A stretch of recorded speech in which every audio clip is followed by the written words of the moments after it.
When was the last time you really, truly listened to your favorite song? I found myself asking this question when I listened to the speaker. I know this review comes a bit late with a new product for the LSX line probably looming on the corner. But this isn't just a review of a speaker. This is my experience with the sound of KEF LSX Wireless 2.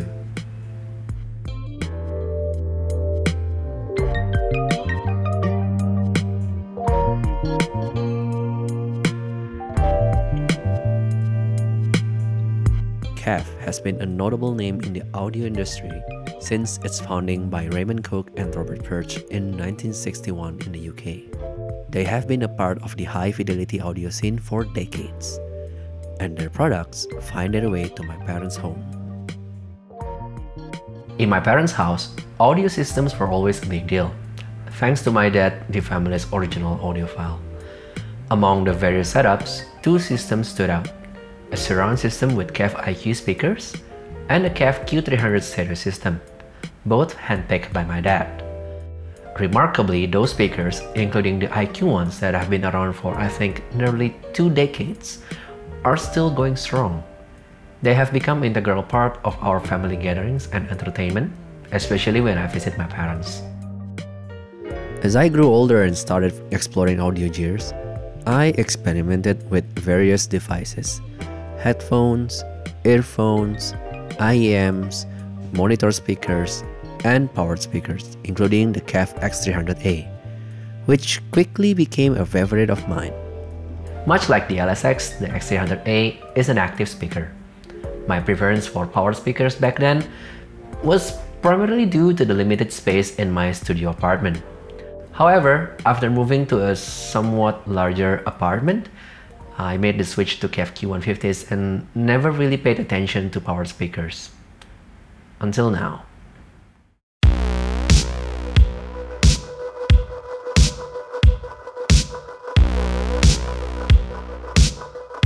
One aspect of the LSX that stands out is the design.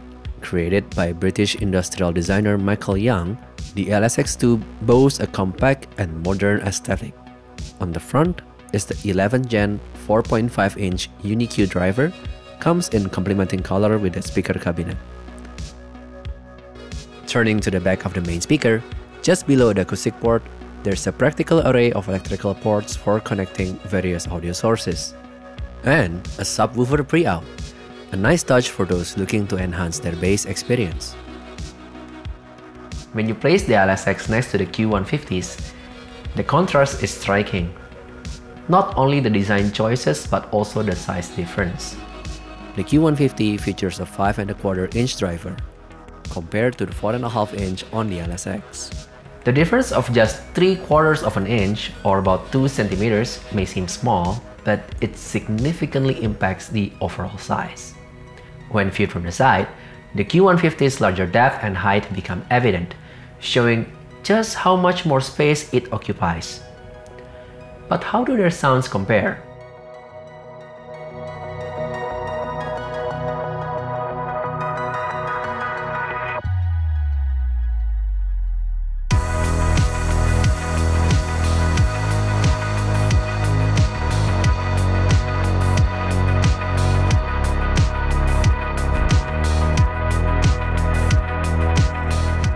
The first thing you'll notice about this speaker is the impressively big sound that it can generate.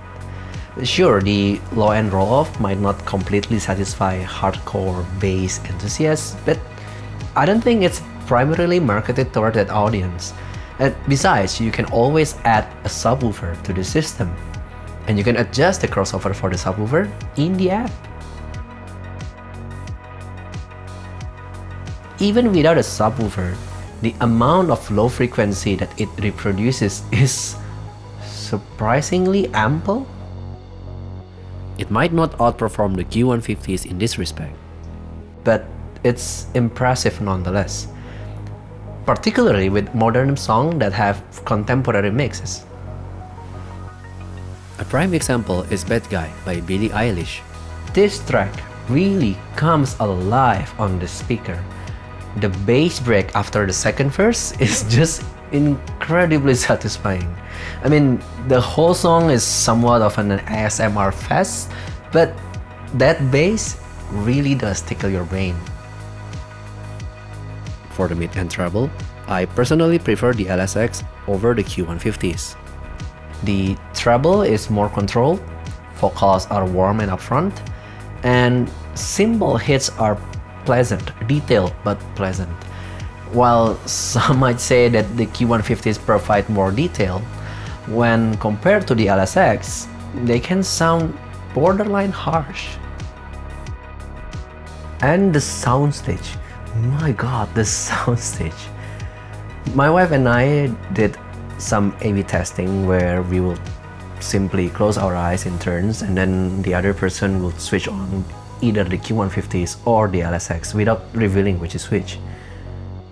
Compared to the Q150s, the Q150 is a great speaker by the way, but even in a non-ideal position like this, the soundstage of the LSX somehow feels higher.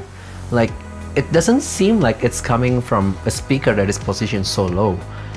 While the Q150s are again impressive, their soundstage is nowhere near as massive, as accurate as that of the LSX.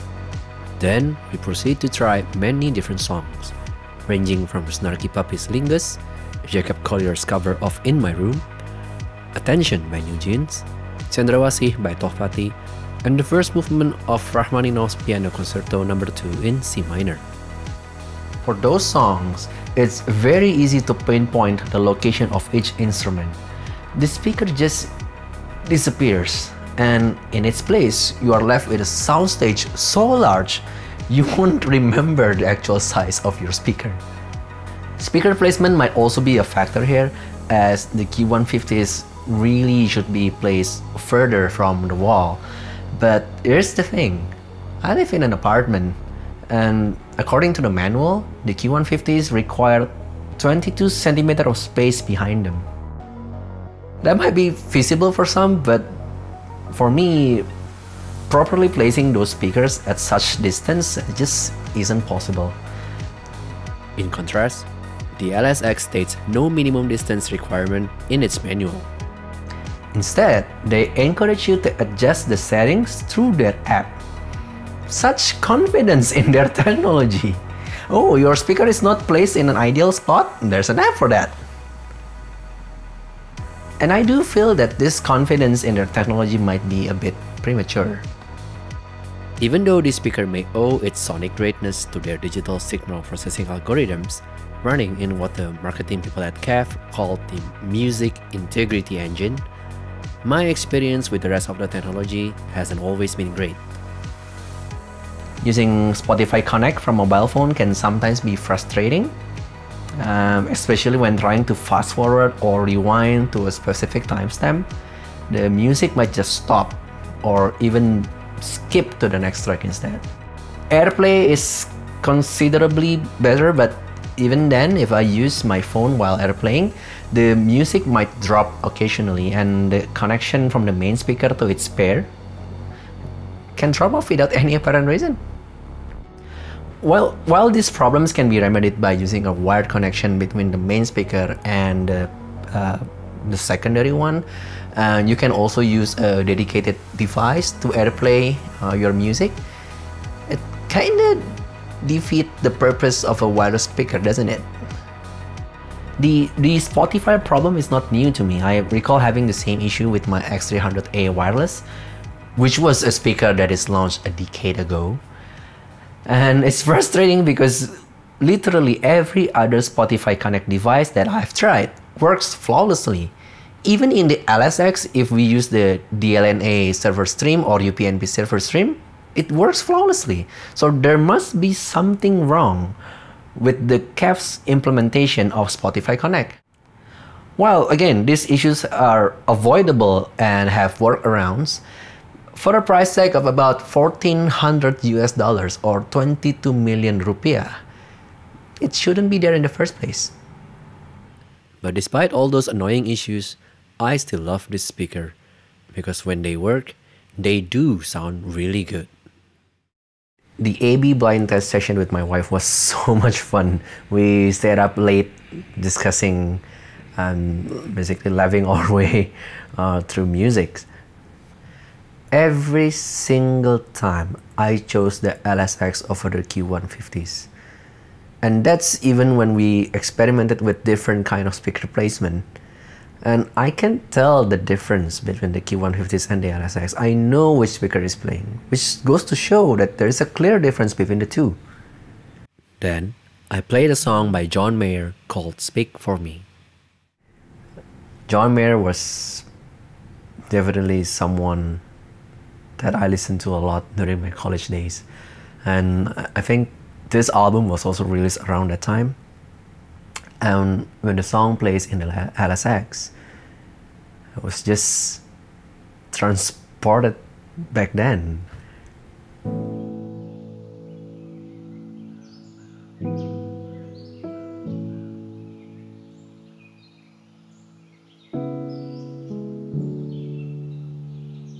This speaker somehow managed to transport me back in time.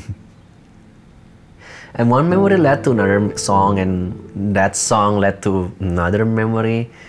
And pretty soon I found myself just tracing back to my music history and my memories at the same time. You know how usually things are better in our memories and then turns out to be underwhelming in real life? This was the inverse of that. The music sounded way better than how I remembered them. I became so engrossed in this nostalgic feeling that I actually started looking at old photos and contacting old friends.